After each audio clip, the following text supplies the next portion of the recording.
plus grande est notre attente et plus Dieu a la possibilité d'accomplir son œuvre en nous.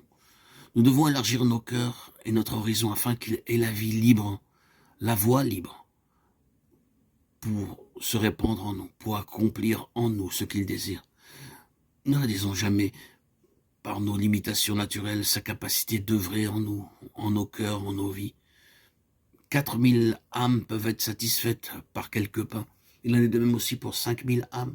C'est la mesure de la bénédiction qui déterminera la mesure de la nourriture fournie aux multitudes affamées. Si le courant de la bénédiction est à l'œuvre, il n'y aura pas de stérilité là où elle coulera. Si dans nos rassemblements,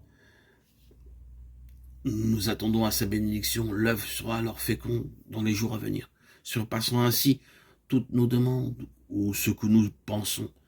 La bénédiction de Dieu peut être comparée à un oiseau volant hors d'une pièce et que vous essayez de faire entrer. Essayez tant que vous le voulez, vous ne pourrez pas l'inciter à entrer. S'il le désire, il entrera. Vous devrez alors seulement faire attention de ne pas le laisser s'envoler de nouveau. Vous ne pouvez pas le convaincre d'entrer, mais vous pouvez être facilement la cause de son départ. Uniquement un peu d'inattention de votre part, il sera parti. Il en est ainsi de la bénédiction divine.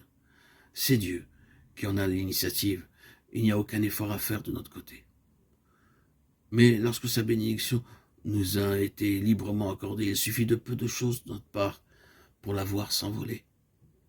Au cours de ces 2 ou 3 années passées, j'ai vu survenir cela parmi nous. Un collaborateur a eu quelques mots avec un autre collaborateur. Ce qu'il a dit était parfaitement juste, et ce qu'il a fait l'était aussi. Mais je sentais au-dedans de moi, frère, tu as certainement raison, mais ceux qui servent le Seigneur sont-ils absolument gouvernés par ce qui est bien? Est-ce le bien ou le mal qui doit déterminer notre service pour le Seigneur, ou est-ce sa bénédiction? Ce que nous avons fait pour être éprouvés au tribunal du bien ou du mal, mais qu'en sera-t-il si la bénédiction divine ne demeure pas sur ce que nous avons fait? La question que nous devons nous poser à l'égard de notre activité n'est pas « suis-je dans le bien en faisant cela ?» mais est-ce que j'ai la bénédiction du Seigneur dans cette chose? Si nous ne voulons pas que sa bénédiction soit retenue, alors nous devons accepter qu'il retienne nos paroles et notre manière d'agir. Il est si facile de perdre la bénédiction de Dieu, et en la perdant, pour vous empêchez aussi vos collaborateurs de bénéficier de sa bénédiction. Oui, ce que vous avez fait peut être juste, mais il n'est nul besoin d'avoir fait quelque chose de mal pour perdre la faveur divine. La bénédiction de Dieu ne peut jamais reposer sur ce qui est mal, mais elle ne peut pas pour autant toujours demeurer sur ce qui est bien.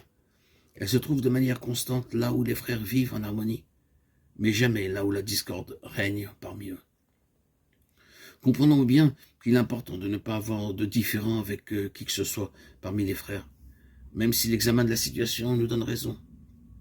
Frères et sœurs bien-aimés en Christ, permettez-moi de vous avertir solennellement de faire attention à vos paroles.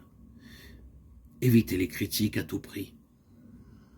Sinon vous perdez la faveur du Seigneur, et l'œuvre en subira les conséquences. L'œuvre divine n'est pas édifiée par la puissance de l'homme ou par les dons de l'homme. Elle s'édifie par la bénédiction divine. Si nous perdons cela, nous perdons tout le reste.